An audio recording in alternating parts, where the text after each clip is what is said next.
already know it's the boy PND, man. Shout out to the hood like. By my Bermuda, yay, man. Yo. Man, you already know it's the boy PND, man. Shout out to the hood life leader, man. You already know how he carry it from the bottom to the tip. Oh, yeah. You feel it? Yeah, man. Go ahead and talk to him, man. Let him know, man. We taking a ride through the shot right now. Sitting here with the brothers from the Shot Podcast. They definitely showing me mad love right now. Of course, that's how we do. That's how we do every time. You come into the city, you know what I mean? We get some bread.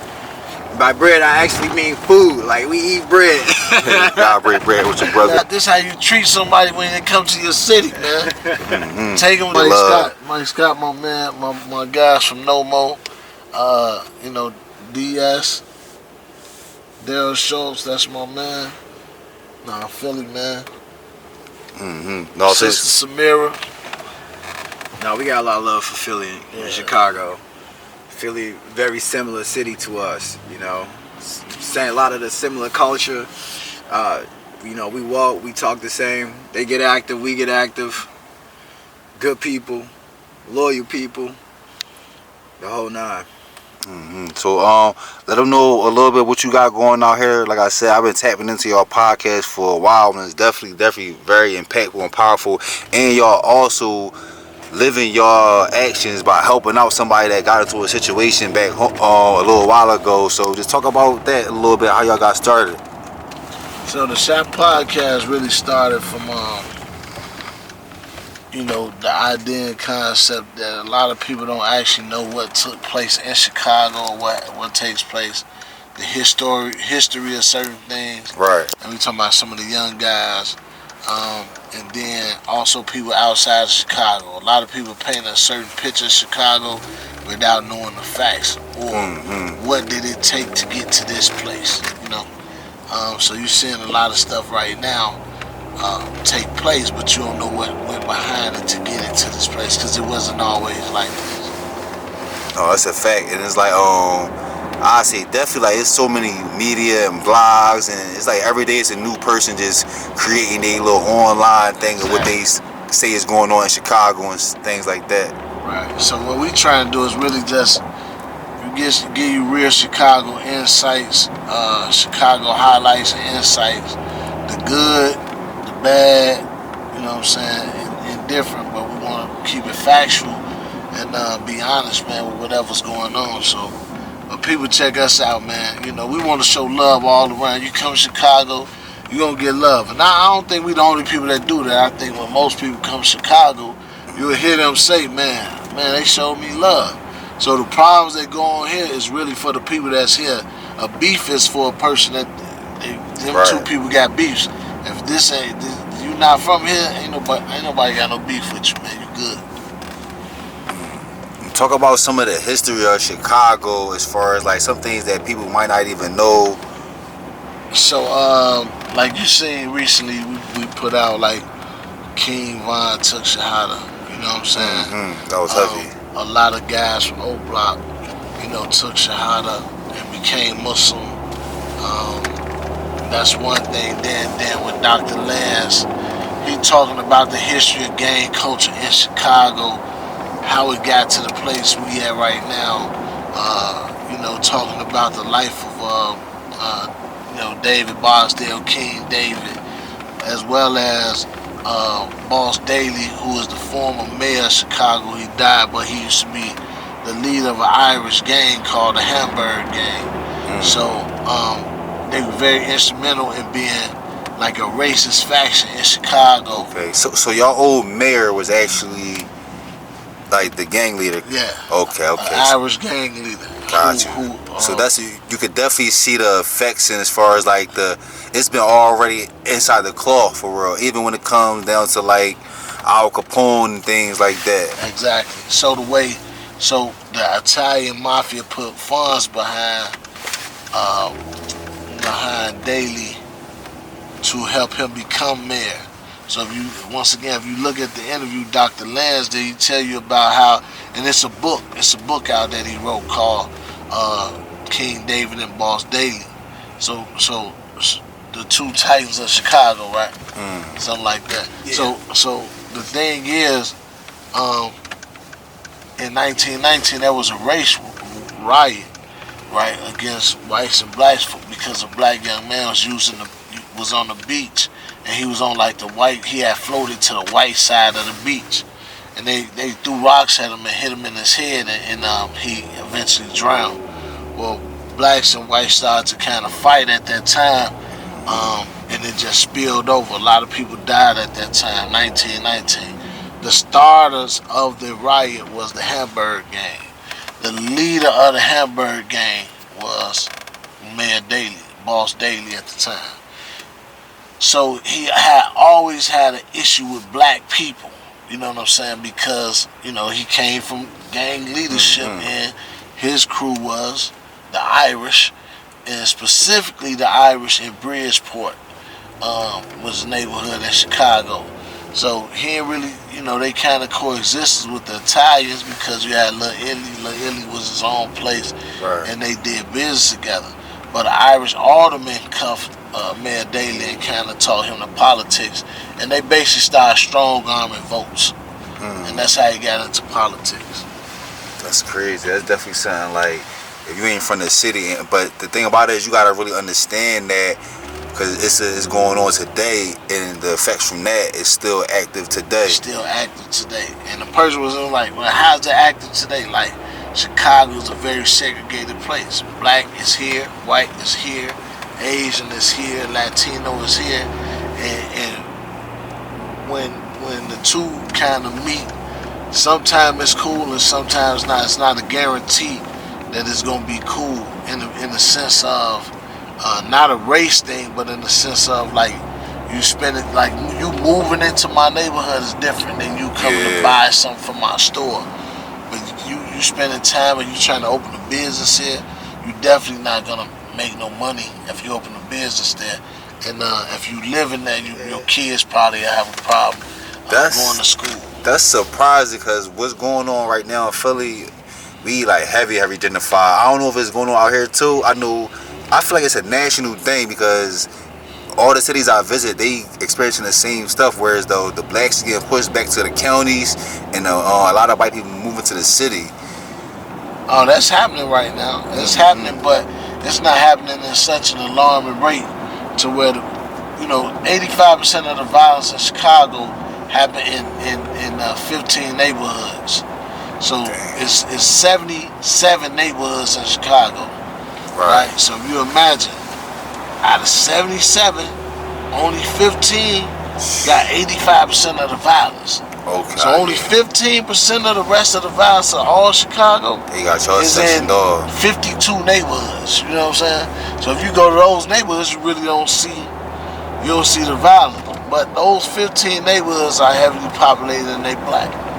Like where we going right now, going to like deep into Inglewood, that's not gentrified. That ain't gentrified. Nah, that ain't gentrification. No, that's crazy. I definitely can understand the effects of that and shit like that. And it's a little different. I ain't gonna lie. Like back home, the white people be like comfortable for real. I remember the first time I started noticing a difference is when a white person was going to the store and he asked me for a quarter. And this was probably like 7 years ago. He said it so confident, like, "Yo, you got a quarter?" Like, I was like, "Huh?" Like, they move, and Chicago because it's been segregated. Like it's intentional, right? So you got a lot of good people in Chicago that live in all of these neighborhoods, right? But if you were born here, you kind of you woke up and you were born in your neighborhood with these circumstances. But Chicago people are good people. You know what I mean? Chicago people across the neighborhoods, they good people, and everybody, everybody living normal lives in terms of wanting the same things for themselves, for their families, wanting their kids to be healthy and safe. Right. So that's universal wherever you go in the world. I feel like, but in terms of just like little nuances, yeah, Chicago definitely has its nuances in terms of how things could boil over. Even in those neighborhoods, even in those 15 neighborhoods that he talked about, that are like some of the most dangerous neighborhoods in the country, things can boil over just like that. So how was Chicago like before the whole GD BD thing? Like when everybody was pretty much GDs. Nah, well, that wasn't no. That was you saying when everybody was pretty much black gangster disciples in that area. Okay. Because you got to think, right? Chicago has been gang related or organization related for a very long time, since the 50s, right? So the way you get GD is because you had the black disciples and the supreme gangsters come together and form an organization called Black Gangster Disciples. Okay. And then over time they ended up becoming just gangster disciples, and then people kind of reverted back to black disciples. You get what I'm saying? So that probably happened, if I ain't mistaken, like in the late 70s or early 80s. So before you continue, is it safe to say they kind of the same thing? It's safe to say they kind of formulate. So understand this. You got David Barksdale, who was a very well-known street fighter and leader amongst men. And he was, let's say about 26, so he say he died at 27. You got Larry Hoover, who was more of a he was a very well-known, charismatic young man who was a leader amongst younger men. Right. And it was guys like David Barksdale and Jeff Ford, who was the leader of the Black Peace Stones, that wanted to kind of bring Larry Hoover into their organization. David Barksdale offered Larry Hoover a position to be a king in the organization with him, alongside with him, and Larry Hoover took that offer. And that's really, you know what I'm saying, that's really how it went. But understand, the High Supreme Gangsters was at war with the black disciples at the time. But even a black disciple actually shot Larry Hoover while he was in high school. I think like 3 or 4 times while he was in high school. So, and then he actually, just imagine how this look. He actually joins the leader of that particular gang, form another gang, and then becomes a king. So he's really like the leader of the guy who actually shot him. Yeah, that's crazy. What high school did he go to? What was do you remember? Was it Inglewood? Man, I would imagine, I wouldn't be surprised if it was like Robeson. Robeson is a high school in Inglewood that where, like, man, all the legends went. You know what I mean? Like that was definitely, like, Inglewood is basically the home of the disciples, right? So it's particularly the black disciples. So like everything related to the six, related to disciples, started there. And then like right across the neighborhood right next to Inglewood, but going east toward the lake, the state to the lake, that's the Stones. That's the Black Stones. That's, Chief Malik or, Jeff Ford. And, very similar origin stories of how they came about, but, two completely different organizations and two completely different styles. Oh, that's definitely like one thing I say. Y'all definitely got your own history and culture and shit like that, and y'all so organic and original with it. You can see how it affects like the world for real.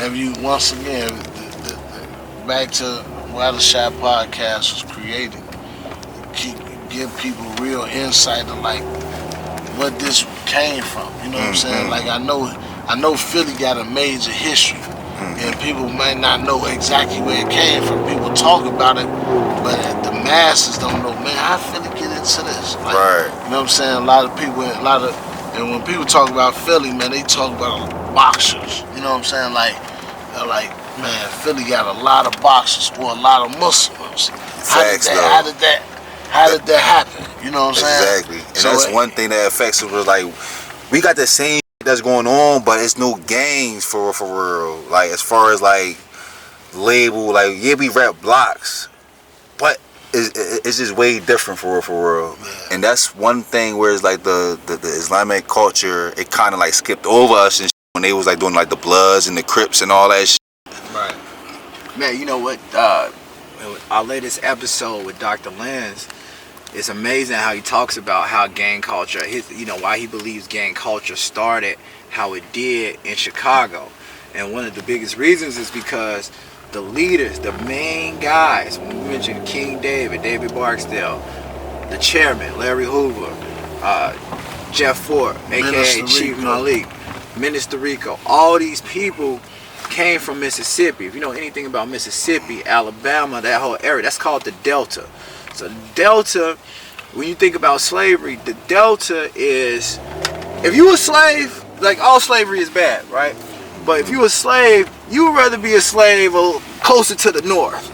Like the Delta is the worst kind of slavery that you can be in. You know what I mean? Like maybe your slave master, if you in like somewhere like North Carolina, it may be a little bit more sophisticated. Right, a little lenient. They more lenient. They closer to New York. They closer to the East Coast. They closer to DC. It's a different kind of.